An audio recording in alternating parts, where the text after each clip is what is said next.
Welcome to Iron to Iron, and this is unscripted. Completely. In fact, we've done this before. Matter of fact, our first video we did was unscripted. It was. And we were side by side like this before. Yeah. And so it's funny. We planned this series out to be where you're in Oregon and I'm here, and yet we haven't made a video like that yet. We haven't yet. No. The technology sometimes escapes us. When it works wonderfully, and when it doesn't, well, you know. Right. Exactly. So what is this? Yeah. What is this all about? Okay. This is unscripted, and we said before, our wives, as we mentioned before, have put some topics, themes, subjects for us to, and they just randomly made them together. We put them inside this cup, and then you want to pick it up. Do you want me to pick? Yeah, I feel so honored. Yeah, sure, whatever. Do you want me to read it then too? Yeah, whatever, sure. No, let's just keep it a secret for all of us. Oh, if I hold this and don't say it for just a few more seconds, I might get an edge on you and understand. No, yeah, that wouldn't be fair. Covenant. Covenant. Oh, man. This is great. Oh, man. This is great. Okay. So, why don't we do something a little differently, like Okay. we've talked about? Normally, like last time, we went through and just started talking. We're going to take, how much time should we take? Give us 5 minutes. 5 minutes. So we're going to set the timer. In fact, where's my timer? Okay. We're going to set the timer. We have no more than 5 minutes to get our thoughts together, and then we'll come back. Right. We're back in 5 minutes. Bye. We're back. 5 minutes. That wasn't nearly enough time. It was Close. like 12 seconds. There was like so much you could cover on this topic. I can go so many different ways. Weren't you concerned about, this is going to be a hard one to get information on, and because we don't know what the topic's going to be? Well, beforehand, yeah, you're always kind of like going, oh man, what are we going to get, you know? Yeah. Then you get Covenant, it's like, oh my goodness, there is so much to talk about. I know. Well, and for what it's worth, we never look at that cup. We don't really have any idea. So anyway. So 5 minutes later, here we are. Covenant. Mm-hmm. You want to start, or you want me to start? What's the first thing that comes to your mind when you think when it came to your mind, and, Mm-hmm. and when we hit stop, we had to start thinking, what was the first thing that came to your mind with covenant? The 5 questions of journalism. Okay. I knew that. Out of left field. Who, what, why, where, when, how, in various orders. Okay. But the key thing there being that you cannot have, by definition, the same answer for any 2 questions, or it invalidates them. Okay. And so I started off with why. Okay. Covenant, new covenant, a covenant, why? Mm-hmm. What is that thing? Right. Okay. See, the first thing that came to my mind was first, obviously, the new covenant. But then my mind immediately runs to Noah. I will establish my covenant with you. That's the first time we find, when you talk about the covenant, it's going to be made forth, it's with Noah. It all starts, and that's where he starts building everything from there on out. So would you say that then an Edenic or a Adamic covenant is an inferred covenant, that don't eat from the tree? Mm-hmm. For if you do, in that day you shall surely die. Right. Is that a covenant if he doesn't specifically state it as such? Or is it just, hey, obey me? It's a good question. I never really put much thought to that. Me either. Yeah. When I think of Adam, I don't think of covenant per se, and maybe I'm wrong in that. I'm not saying I'm right. I'm just it just never came to mind. Covenant, it's like you just said. It's like, hey, this is it. Here's the do's, here's the don'ts. That's it. You know how in current law there will be an implied agreement, an implied contract, implied consent. There's that aspect of it. And I wonder, just merely by the aspect of being created by the Father, there's an expectation, and does that really bleed over into covenant? So without getting too hung up on that was one thought. Right. Okay. So Noah. Yeah, well, I mean, then that's one covenant that's been abused. Because look, how's that? What's the rainbow used for today?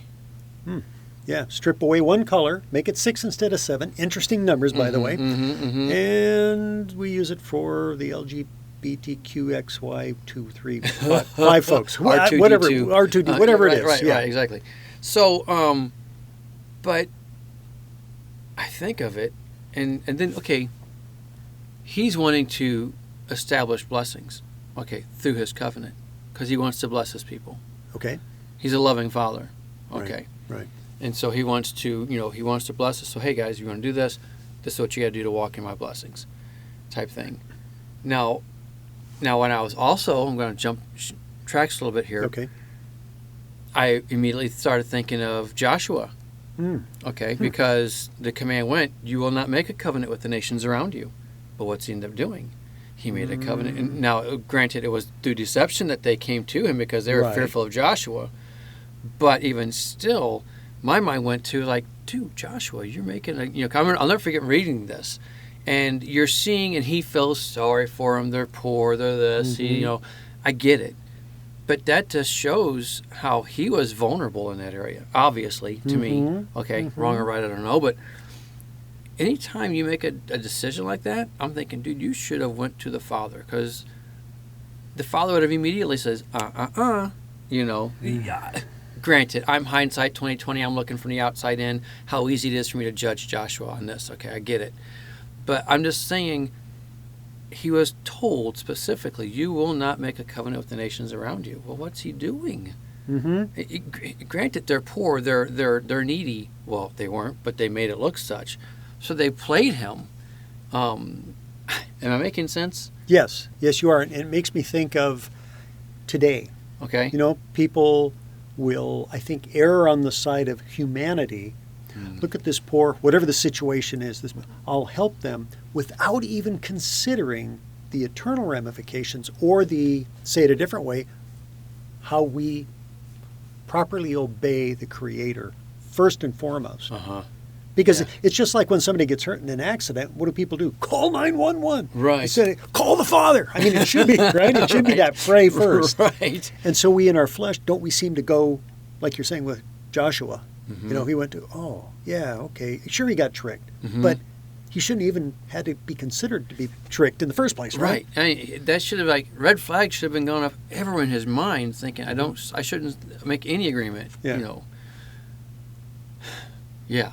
Okay. So that went through my mind, and then of course when you look of the Ark of the Covenant, okay, and that's another thing for me. It's like I know a lot of people are thinking the Ark of the Covenant is like an eternal thing, but Jeremiah 3 even discusses that the Ark of the Covenant, there's going to be a time when it won't even come to mind. It won't be around. So what's that tell us? That covenant was done away with. Yeshua establishes the new covenant. You know what I'm saying? And so when I look at that stuff, I'm going, so when the word covenant is this huge. We can take this down so many pathways and never cover any of it. So some people just had a hiccup right there where you said, that old thing's been done away with, there's something new. Right. So just to tell a little bit about what your thought is on that. Okay, well, let me read the verse. Let me find That's one of the verses I scrambled really quick. That's right. So go ahead and look for that. Okay. So we're talking about maybe there isn't an Adamic covenant. Maybe it's implied in our current understanding. Right. And this is unscripted. So if we did more study, maybe we'd have more thoroughness. Right. We've got the Noahide or Noach. I don't know how they say it. But the one with Noah. Right. And then we get into some other ones. Abraham. David, and then the new or renewed, or however you want to say that covenant. Right. Okay. Well, this is in Jeremiah chapter 3. Then I will give you shepherds after my own heart, who will lead you with knowledge and understanding. In those, now to me, we're talking in the millennial reign here. Okay. In those days, your numbers will have increased greatly in the land, declares Yahweh. Men will no longer say, the Ark of the Covenant of Yahweh. It will never enter their minds or be remembered. It will not be missed. And that's pretty huge. Nor will another one be made.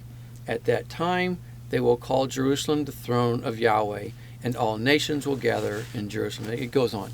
But here we see the Ark of the Covenant, it's not even missed. Yeah. Now, I mean, that's kind of huge. You know what I'm saying? So the question is then, why would it not be missed? Because that covenant is trumped by the new covenant. But the better question, as your 5 W's and questions, okay. Why would it not be missed? Why would it not be needed? Because what was the covenant for? It put the Torah was what? In the ark. Well, what's he do in the new covenant? He puts the Torah in our heart. Thus, there's no need for the new covenant for the ark, because he says we don't have to share anymore because it's in everyone's heart at that point. This will be for those who will have the new covenant in them at that moment in time. Okay, when we say everyone, we're talking about a specific people group. Yes, because no, you're getting into end times here. Okay, so I know. Lots of different opinions. Cut to break. Right. Another 5 minutes here. I was just saying there. But I mean, because you're gonna have lots of opinions, and so I'm not gonna ever say my opinion trumps anything like that. That's just, we're discussing theories when it comes to that, and we need to respect those, because we could all be wrong. But my current understanding is at the time of the millennium, when Yeshua, at the resurrection, those of the first resurrection will have the Torah on their heart. They will be, matter of fact, when it says, I read in verse 15, then I will give you shepherds after my own heart who will lead you with knowledge. These are those with the Torah on their heart. Mm-hmm. They will shepherd the people during the millennium, okay, and lead the people in the truth. And then then when you get to the end of the millennium, then you get the second resurrection taking place. At that moment in time, those who are of the righteous, they will have the Torah in their heart at that time. Then all will have the Torah in their hearts at that time. Does that make sense? It does. Okay. So it also makes me think, okay, where will the Father be at the end of ages? Where will he be relative to his people? Well, from my gathering of understanding is when you look at Revelation 22, Yahweh is with his people. With his people, right? Right. So where is he back when the people make the Mishkan, the tabernacle, the temple? Where does he reside? Where's his area that he shows himself? On the ark. The Kaporet, right on top of the ark between the two Kruvim, the two cherubs, right? Mm-hmm. His voice speaks to Moses between the two cherubs. Right. Mm-hmm. So at that point, we don't need that. He doesn't need that. Right. Because he's with us. Right. So it's kind of like a reception device or something? I mean, it's a way for him to present. Mm-hmm. Because I guess if I look at it this way, and this may get a little far field, so reel me back in if I do. It's like, and I'll start with a question. Did Yah have everything he needed before he created the earth and the us? Was he complete in himself? Oh, of course. Of course. So he had everything he needed to, let's say, survive. Correct. Okay, that's anthropomorphizing it, but let's just say that. Okay. Whoa. Anthropomorphize? Yeah, I swallowed a dictionary yesterday. Oh, something came up. I'm sorry, burp. Anthropomorphize. Okay. So made it human-like. Okay, gotcha. Thank you. And he, in this respect, he carved out from everything this little area, this little capsule, this apartment for us that is perfectly suited for us to be in. Right. I mean, the laws of thermodynamics and heavy and light nuclear forces and gravity, all that stuff, okay? And there's a lot of it. And then what's he ask us to do through Moshe? So he goes top of Mount Sinai. He says, okay, here's what I want you to build. Mm-hmm. Well, what is that? Isn't that a little apartment, a little area, a little capsule for him inside of the world he made for us? Right. So that's his little capsule. He doesn't need that anymore because all that stuff is gone. Good point. So, covenant. Covenant, right. See, I told you, good job you brought me back. And so why'd you even bring that up, Gus? Well, I think that it substantiates what you're saying about the ark and what he's saying about the ark. Hey, it's not going to be here anymore. Right. Why? Okay, right. So back to covenant. So you were talking about Noah and how the rainbow's been, the bow has been corrupted. Okay, so what's your next thought? I guess when I go back to my teaching, the eternal covenant, because people look at the covenant under Moses. Okay. You could say Moshe. Sorry, Moshe. No. Yeah. And they look at that and they say that's the eternal covenant, and that's what I'm going to say. No, it's not. Why? And that's when people go, what are you talking about, Steve? The eternal covenant was the covenant given to Abraham. That's the eternal. He didn't say, if you do this, I'll do this to Abraham. He didn't say that. He said, I'm going to do this for you. And that's demonstrated through allowing or putting Abraham into this sleep. Yes. And then Yah himself, some would say Yeshua, Yahweh himself, walks between the two halves of the animals. Exactly. So he's both sides of the covenant. Exactly. Okay, he's so that's kind of your premise there. Right. And so whenever you see them going off, and again, this is all in my teaching. It's so funny. At our fellowship, I'll always say, I got a teaching on this. And they always laugh at me, Yeah. I go, just watch it, Yeah. But no, the teaching, the eternal covenant, it discusses a lot on this. And so that's, my mind was racing with lots of this stuff. I don't want to repeat, but it's like, how can I not? It's like, because Yahweh established the eternal covenant through Abraham. And so, therefore, think of it this way, he says, your seed are going to inherit this land.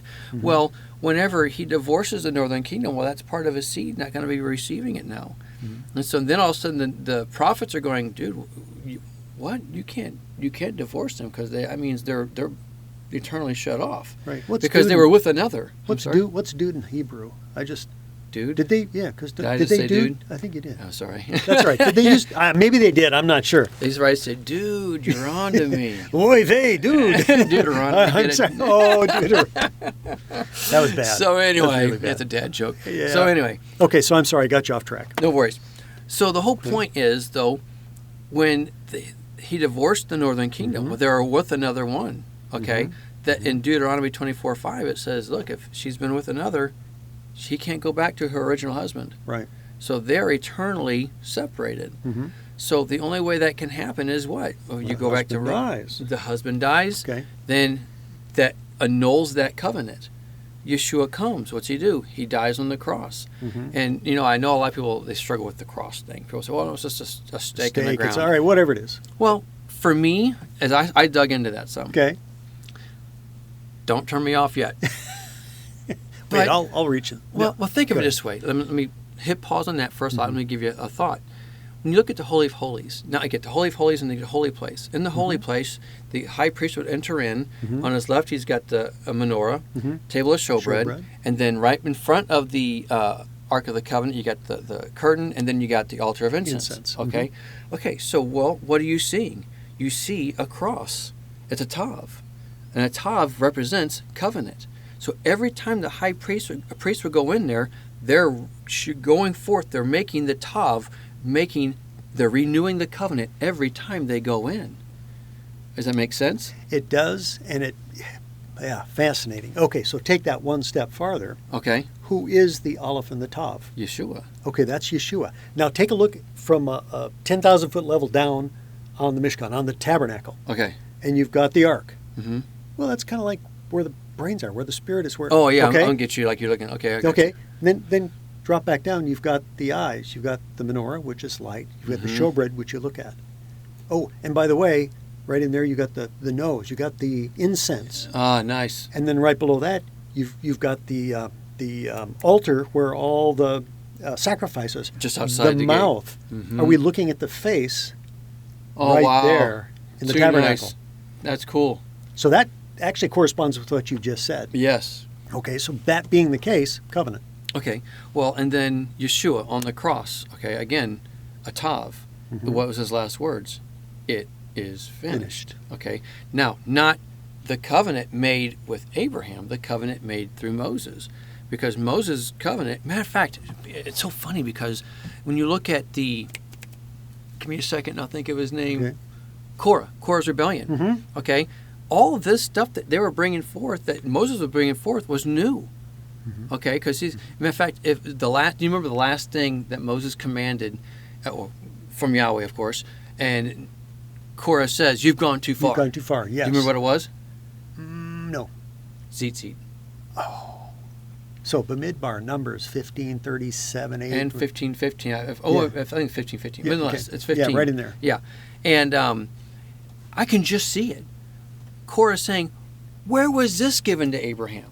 Where was this given to our 12 fathers? It wasn't there." Okay, so it's something new. Okay, so and for me, it's something being established now, and I think of it's all being written down. This is like the covenant where Yahweh is writing everything down now, and this is why He says, from here on out, you don't add to, you don't take away from. And I think in all the previous covenants, and this can be debated with a lot of people. I get it, but I think with each covenant that came along, Yahweh kept revealing more and more to Himself. Because think of it this way. Let's just say the Adamic covenant, and like we said, was it a covenant? Yeah. I don't know, but it makes sense. I get it.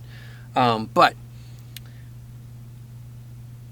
with the last covenant, or last command given through the covenant of Moses, tzitzit, did Adam have to wear tzitzit?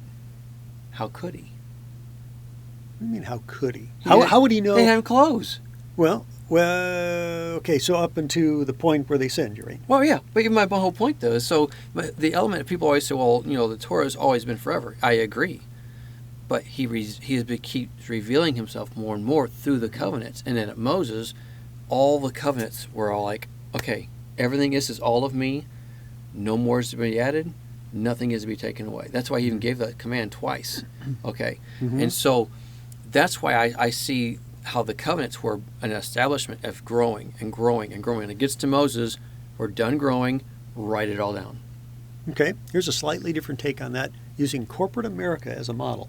Oh, great. Yeah. So the boss calls you up. Okay. Actually, boss calls you up. Hey, Steve, I want you to do X, Y, Z. Okay. Okay, he's communicating information. You're supposed to be obedient. Okay. You don't do it. Okay. Okay? Okay. Then what's he do? He sends you a memo. Writes it down. He doesn't put them on stones. He puts it on an email.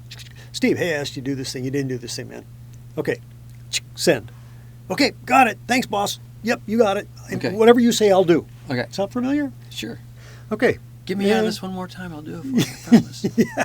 You don't do it. Okay. And what's he do? He says, am I going to have to come down there? Right. And he does. Right. So that's what I see as the progression. He is teaching us, but we have a hard time being teachable. Agreed. Realizing that it's a covenant, which is, would you say, stronger than a contract, or just a simple oral, hey, yeah, surely, yeah, let's agree to at some point get together for lunch. Right. I mean, this is a pretty strong thing. I agreed. Maybe the strongest. I agreed. Yep. Okay. So we get this really, really strong thing that we're supposed to be doing. This, not impervious, but like this binding. Let's say it that way. I like that. This is binding. Agreed. And so the Mosaic covenant is what you're saying is if then. Mm-hmm. If you do this, then this is going to happen. Right. And that the Brit Hadashah, the new covenant, the renewed covenant, however you want to say that, is the eternal one based on the continuance of Abraham. Correct. Which does away with the Mosaic covenant. Does that mean it does away with the Torah, Steve? No, okay, there's just something different. There's a difference between Torah and covenant. A lot of people put those together, think they go hand in hand. They don't go hand in hand. The covenants are founded on the Torah. Mm-hmm. The Torah is self-established, eternal. What we do with that will determine if we are in the covenant or not in the covenant. Mm-hmm. Does that make sense? Oh, it does, absolutely. In fact, Okay. It actually supports what we were saying earlier. You were saying where, did they have to wear tzitzit in the garden? Mm-hmm. Well, how did Cain and Abel know how to do the sacrifices? Right. That's Torah. That's Torah. Yeah. They knew a lot of it. Somebody was keeping it, somebody wasn't keeping it. Mm-hmm. Mm-hmm. So, and we get all hung up on what Torah is. It's law. Well, if we're going to use law, let's not use sin. Let's use crime. Law and crime probably is more relatable. Mm-hmm. But I like instructions. When I find that word, hey, these are my instructions for living That's life. It. That is it. This is your life, he says. Right. He's right. He says, this is your life. So so Torah is different than covenant. Mm-hmm. So by following covenant, that's obedience, but we don't have a covenant of Torah. I don't find any stuff in Scripture that says, this is my covenant. It's obey me. Right. Mm-hmm. So would that be... I think I'm following you there. Yeah, man, I might be too fuzzy, and I'm thinking outside my own box here. My own sandbox. My dad's still my dad on earth, regardless of whether I follow his instructions or not. Mm-hmm. That's almost a... I'd have to think about that more, but I'm going to say that's like a biological, a creative covenant. Right. Okay, I'm with you. Sheerly by the fact that he was part of my creation, right. I should follow him. Correct. I can see that what you're saying. Okay. Okay. So to me, that's kind of a quasi, I don't know if it's quasi, but it's maybe implied, maybe, yeah. It goes back to the difference in covenant and obedience. And sure, there's legal language that goes along with covenant and right. marriage covenant and that sort of thing. Yes. Yeah, I tell you, when it comes to the legal element It's so funny. We were at a conference a couple weeks ago, and Rico Cortez was there. Great guy. Yeah. And he was speaking on, in order to really understand, and he does so much better. I couldn't even come close to doing it, but how he did it. But he was explaining how Yahweh, the Torah, a lot of the stuff, and we've seen the scriptures, especially Deuteronomy, the book of Deuteronomy, it was written as a legal document. And he goes, if you go look and you look at all these different things in history of how they would do things, Yahweh gave everything in order of how they did legal things. And my jaw was hitting the floor. I'm going, this is so awesome, type thing. And at one point, he says, I'm kind of bunny trailing, so forgive me, help with me here. And so, unscripted. That's right. And so he said, there is a part where if in legal, I'm talking Mesopotamia, all that history way back then in those days, okay, all that Middle Eastern. He said, if someone is accusing someone of something, he said the accused would be hands bound, feet bound, and thrown into the water. And he said the waters would be the one to determine if they're innocent or guilty. If they come out alive, then the accused is thrown in, but it's like his hands are tied and feet are bound, but something else is thrown on him. I forgot what it was. And then it's like whatever was forgive me, I can't, like I said, I wish I could be doing it justice. But the second he said that, my mind immediately jumped to Revelation where it says Satan, the accuser of the brethren, is thrown into the lake of fire. Why? Because those who were accused are innocent. So he's now thrown into the lake of fire. It was like, I'm going, oh my stars. But again, it goes back into covenant. And Yahweh he's big on words, man. He's like, you don't waste words with him, because he doesn't waste one word either. And so as I'm thinking of this, it's like, I don't think we fully grasp covenant. Even though I've listened to some really good teachers who know a ton, salt covenant, this covenant, that covenant, and I get blown away by listening to them. But then I still, at the end of the day, I'm thinking, I'm not sure we still grasp everything. We don't. No, I can say unequivocally, I don't, and probably most people don't. Right. Because there's so much there. Just like we started off saying, covenant, where do we begin? Right. So if we go back to the why, I've got another scripture. You mind if I read a little scripture? Go for it. Yeah, okay. Yeah, it'd be a good idea. Okay, just for fun? Is it? Yeah, maybe one verse, just one. It's our life. So, Malachi 3, Okay. verse 1. Behold, I will send my messenger, and he shall prepare the way for me, and the master whom you seek shall suddenly come to his temple. Even the messenger of the covenant whom you delight in, behold, he shall come, says the Lord, says Yahweh of hosts, Sabaoth. Now, to set that up, if we back up to Malachi 2:17, we're hearing, you've wearied Yahweh with your words. Yet you say, how have we wearied him? When you say, everyone that does evil is good in the sight of Yahweh, and he delights in them, or where is the judgment of Elohim? I read that a little out of order as far as I end up inserting some of the Hebrew names. Out of habit, Right. I'm sorry. But, no, I'm not sorry. But, okay, who's the messenger of the covenant? Who brings the covenant? Yeshua. That's what I'm thinking too. Yeah. So why does he have to come with a covenant? Because the other one's done. Because what? The other one's done. The other one's done. He's bringing the new covenant in. Okay, so does the new covenant come in to replace the old, or is the old one done and then the new one comes in? See the order of operations there? My current understanding is the old one is done, and right now we are in ketubah, which is called engagement. Okay. Think of Joseph and Mary. Okay. Okay. Joseph was engaged to Mary, but yet he was going to divorce her. But yet they weren't married. Okay, because why? Because she was found to be with child. Okay, so they were engaged, ketubah, to be married. Okay. All right. So then, whenever it comes time for, it's like, what's he going to do? He's going to divorce her, put her away secretly, even though they weren't married. So the same principle, I think right now, we are in that, we need to prove ourselves faithful in him and pursuing his ways. Okay. So that we can be brought into the new covenant. Okay. Thus, you have the 10 virgins. 5 wise, 5 foolish. Uh-huh. Okay, we should prove ourselves faithful, and it is the faithful who he brings in for the marriage supper Okay. and the marriage.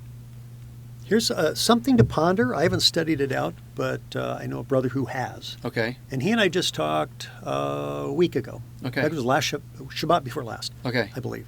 And he said, ketubah is not in the Bible. Mm-hmm. Oh, interesting. It's mahar, it's bride price. Correct. And if you dig into the ketubah, it is actually an instrument of debt.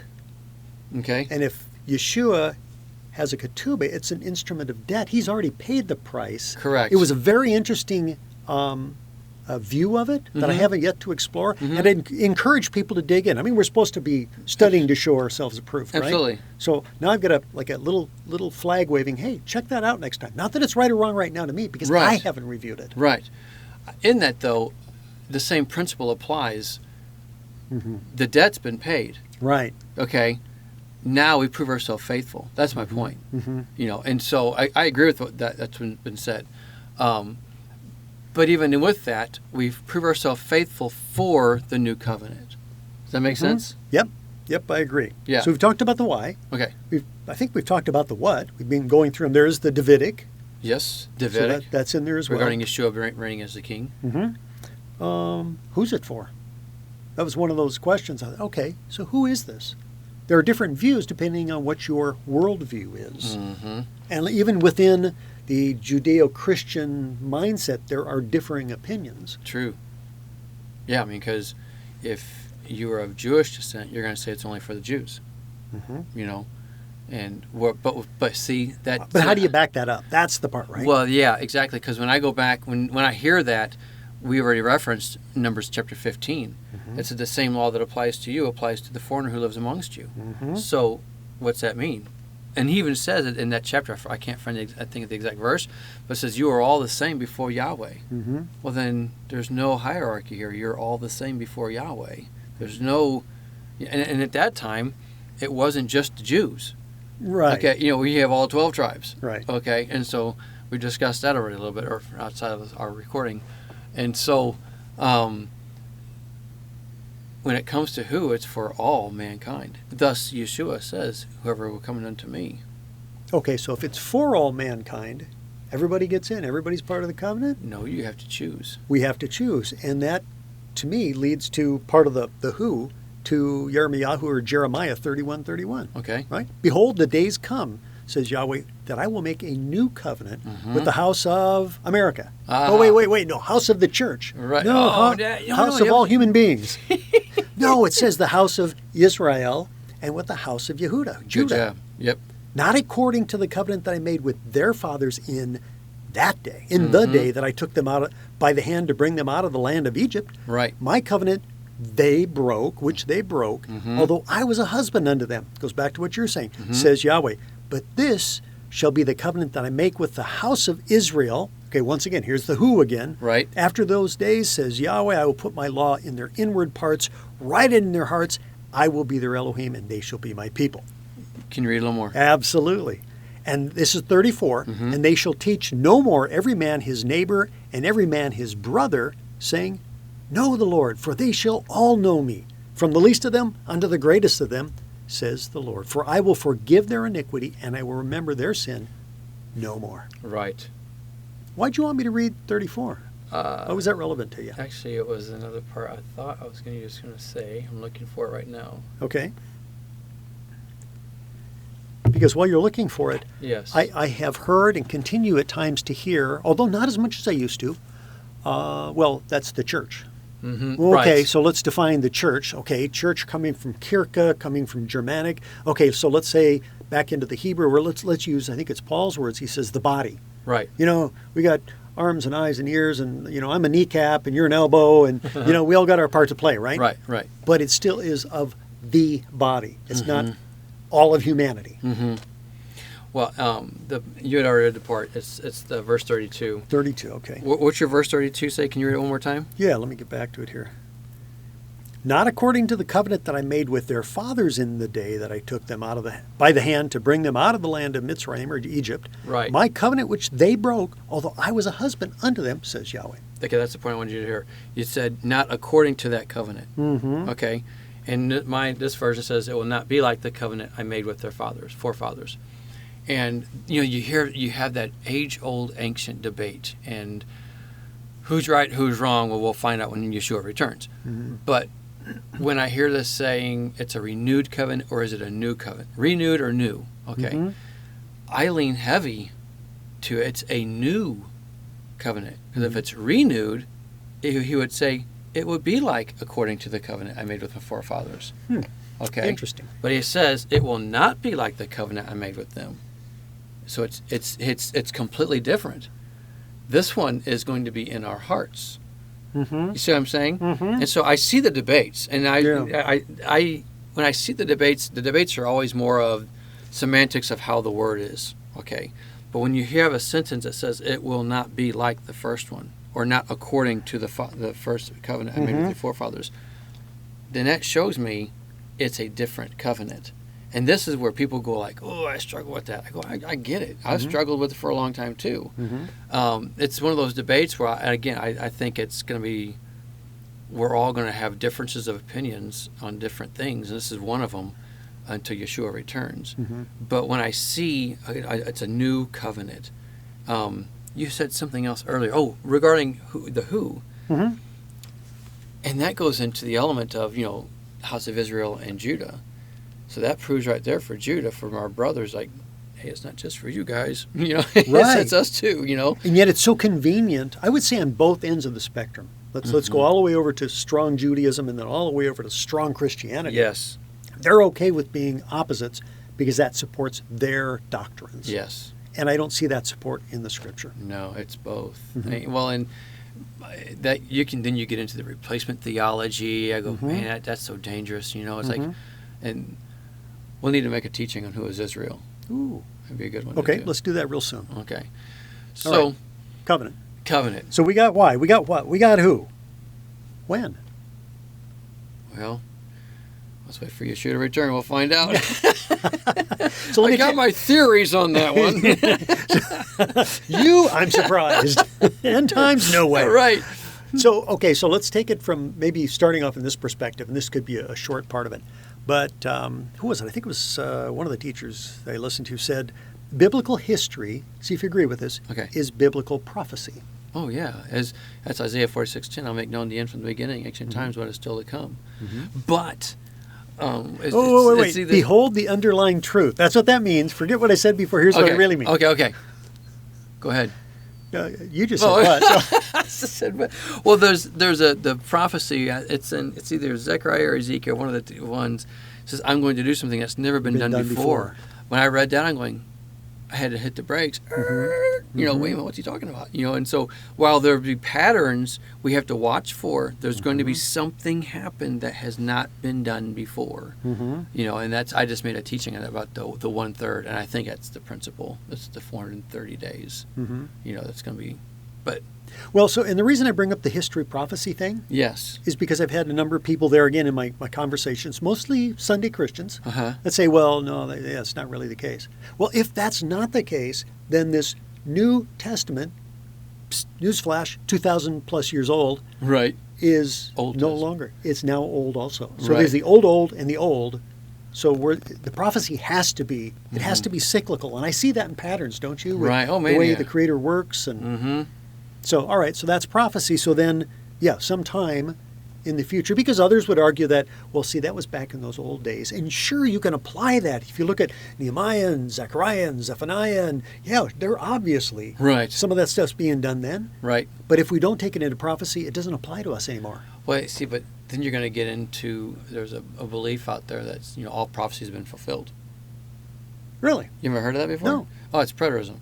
Oh, yeah. You have a full preterist, partial preterist, and there's all different variations, many different variations of them. Preterist. And I respect a lot of the things they say, but to me, they completely remove the I make known the end from the beginning history is cyclical. And while patterns, and they'll say this is that and this and that, I go, no, that's just a showing how it's a pattern still yet to be, it's still fulfilling out. Just like with you have the feast days. Okay. Okay, we can say, well, they're all been fulfilled. Oh, yeah, we did them. Yeah, done. One and done. Right. No, it's every year. It's a pattern. It's a cycle. And just like when you look at the Antichrist, we're looking. Paul said, you're looking for one, but many Antichrists have come. Okay. Well, what's that tell us? Well, then there's many Antichrists. There's a cycle. It's not just one. There's going to be one coming at the end, but there's been many. Okay. And so it's like when they point back to this one, I'm going, yeah, I'll get you. That's an Antichrist, but it's not the one that's the final one. And so where was I going with that? I have zero clue. I had a point to make. It was really interesting. It was good. If you get back there from that rabbit trail, then let me know. Okay, I will. Okay, so we talked about when. Oh, you know what? Hebrews. I want to jump in that while you're thinking about what you're trying to say. Okay, and you'll remember, so then you can interrupt me. Yeah. And then I won't remember what I'm going to say. And then I'll interrupt it again. That's all right. Yes. So I'm going to Hebrews, and if we turn Okay. to Hebrews, where am I? 12:24. Okay, yep. I know where you're going. Okay. And let's see. Let me start up. I'm trying to get where I'm not in the middle of a sentence here. But let's go ahead with just 24. And to Yeshua, the mediator of a new covenant, and to the blood of sprinkling, which speaks better than the blood of Habel, so Abel. So take heed not to refuse the one speaking. So we have to, and you said this a little earlier, we have to choose. We have to make that choice. And so what is, see, now we're into another part of what is that choice in the covenant? We just, hey, ticket punch, yep, I accept. There's an altar call. I'm in. I'm done. I'm now part of the new covenant. Right on. Go back to my life. Yeah, but you prove you're in the covenant by how you live. Fruit. Okay. Yeah, I something I've always said. The faith is the root, obedience is the fruit. You prove you're in the covenant by how you live. You can say you're a believer, but if you live like a sailor, if you will, and if not, you're a brute. Right. Yeah. Right. So I mean, we have to prove what we're in. And no one's perfect, but we should strive for that perfection. And you can reach the perfection. If it wasn't reachable, he wouldn't make it the goal. Well, and there was one who was perfect. Well, Yeshua, of course. Right. Yeah. Again. But other than him, nuh-uh. No, I mean, because and it's attainable. It's not too far. Where is that? Devarim, Deuteronomy. What is it? 30, 31. Yes. This Torah, this commandment, this mitzvah. It's not too far beyond your reach. Right. It's not so far up in the heavens. It's not too deep in the sea. Right. This is your, and he goes on later and then says, this is your life. Right. If it's that, he's that impassioned about it, how could it go away? Right. So Mosaic covenant, so I'm tracking with what you're saying there. New covenant, Yeshua, the Mosaic's done away, the Torah still stands, because let's face it, John 1, who, the Word was with the Word was Elohim. Let's see. In the beginning was the Word was Elohim, and was with Elohim. Right. Let me have that out of order. Right. And so who was the Word? Yeshua. Yeshua. Well, what's the Word? Torah. Oh, okay, so maybe we should be saying Torah Yeshua, because he is that Word. Right. Right. Yep. We don't have enough angst between us. I think, if we're going to have two sides, we got to start disagreeing more. Yeah, we got to start disagreeing more. Or having different opinions. Well, I disagree with that. All right. So where? We haven't answered where. The land. Okay. Because that was the covenant given to Abraham. Matter of fact, that was the covenant. He says, "This land I will give to your descendants," and that was in Genesis 15. And so, what land? The land of Israel. Well, there's so much more in it, though. So much more. I mean, don't think people realize it. that. I didn't for a long time. And you go back and read those words, and it's a stretch. It's like man. Iraq, part of Iraq, Syria, that whole Saudi region. Arabia down there, parts of that, going down to the Jordan, if I'm not mistaken. Not Jordan. I mean, down in Egypt, if I'm not mistaken. It's part of that. It gives. Well, hey, let's just read it real quick. It's Genesis 15. Okay, so you go ahead and grab that. Okay. And that brings up points of, and this would be something else really fun to have a conversation about is, where are some of these sites? What are some of these sites? I look in the NIV in the back, and Mount Sinai is down in the bottom of the Sinai Peninsula. Right. And people that have been there said, there's none of the markers. It's just like it's this tourist trap. And yet, and in fact, we were watching, what was it, last night? Yes. Patterns of Evidence. Patterns of Evidence. The Exodus. Yeah. Great show if you have not seen that. Oh, phenomenal. Patterns of Evidence. Exodus. And Great there are a show. few other documentaries out there, the real Mount Sinai and Mhm, etc. mhm. Shows where it is. So anyway, you find it? Yeah, I did. It says, on that day Yahweh made a covenant with Abraham and said, to your descendants I give this land, from the river of Egypt Nile. to the great river of Euphrates, and the land of the Kenites, Canaanites, Kedmonites, Hittites, Perizzites, Rephaites, Amorites, Canaanites, Girgashites, and Jebusites. And it was the great river. It's the Nile. That's what I was thinking of in Egypt. So from the Nile of Egypt all the way over to Euphrates, and then it goes all the way down also. So we're talking, that is a massive amount of land. Way bigger than the current state of Israel. Oh, my stars. Yeah. So them fighting over, like, quote, the West Bank or Gaza, it's like, no. This is just a smattering. But that's kind of ground central, isn't it? Correct. And so that is where he's given it, and that's what he's promised for his people. Would where extend to eternity? The new Jerusalem, the new earth? Define. It has to. I'm not following you. Well, that's where. Let's pick a location. Well, in eternity, this earth is gone. We got a new earth, new Jerusalem. Is it a new earth or renewed? There you go to the. There we go back to the new renewed exactly, again. Yeah, because it says the earth is burned with fire. Mm-hmm. Does that mean it's consumed in fire and a new one's created, or is it just like burnt, just like Refined? Yes, that's what I'm wondering. I lean that direction as far as for that, but even still, if you look in the Revelation 21:20ish, it discusses how there will be no more oceans. Okay, and so this is a thought I have pondered before. 'Cause remember, it says, you look up and you see the many stars. That would be as many as your descendants. Right. And then it says, and they will number what? The sand of the seas. Okay. Well, could it be that's why the oceans are dried up? Because his people will be settling on the sand of the seas.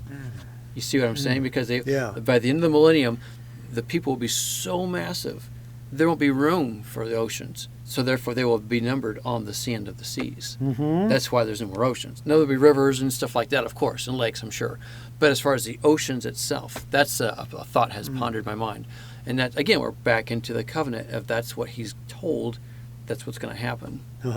So I'm not going to be able to get there quick enough. What are you It's looking either for? in Zephaniah or Zechariah. Okay. Zechariah that I just found the other day. It could be 3 months ago the other day, but it's the other day. And he talks about how he dries up the rivers and they walk. Oh, yeah, that's Isaiah. Is it Isaiah? I think. Oh, it's one of the Z guys. I know it is. Oh, okay. I could be Yeah, wrong. but I'll have to look it up later. Look it up Yeah. yourselves too, because what do we know? We're two guys Yeah. talking about this, unscripted, That's and right. trying to come to some conclusion that is based on Scripture, Right. and that honors Him, Right. and not our own ramblings. We've been doing that enough already. Oh dear. Okay, so we got where? How is this all accomplished? This is a new covenant. This is really our last question we have to answer, and we can't answer it the way we did the others. Okay. I think it's an easy one. I'm all ears. I have my thoughts. I want to hear yours. Okay. How was it accomplished? Who said it is finished? Right. Through the blood of the Lamb, the perfect, spotless Lamb. Mhm. He creates all things new, so we can walk into the new covenant. And when I hear, maybe in the media, or even a relative the other day, a couple of months ago, said, well, always lead to God, and all gods are, it's like he says he's the only one, so that just that statement is Right. self-defeating. You can't say, it has to be exclusive. Yeah, you can't say all paths lead to God when Yeshua says, I am the way, the truth, and the The life. only way. Right. Mm-hmm. Yep. What? Well, it's just that mentality of we're all serving God. We're all just on different paths. We're all climbing the same mountain. It sounds good. I get it. Mm-hmm. But it's, and that's what they'll say we're narrow-minded. Mm-hmm. And I said, well, yeah, you got to be narrow-minded if you're going to be on the narrow path. Yeah, exactly. And so, I mean, excuse me, and I get it, because it's exclusive. It sounds judgmental. It sounds It harsh. does, because it's coming from another human being. Yes. But when they realize, if they could realize, we're only giving what we've been taught, what Yahweh Himself has given through His scriptures, and so that's where it comes down to it, is for us to do our best in pursuing Him. The covenant that we are longing for is to pursue Him, and you can't add to the scriptures. You can say, well, yeah, you can do this, but he's the judge. And all I can tell you is this is what his word says. It doesn't matter what it means to you, Steve. Sorry to break your bubble, but it's, no. Oh, it doesn't matter what it means to me either. That's right. So that's why we have to agree, in my opinion, that you said it earlier, we're probably both wrong in so many ways. Oh, man. But isn't it like this, that the Father's up there? I mean, he's called the Father. And we're, of course, called adults, right?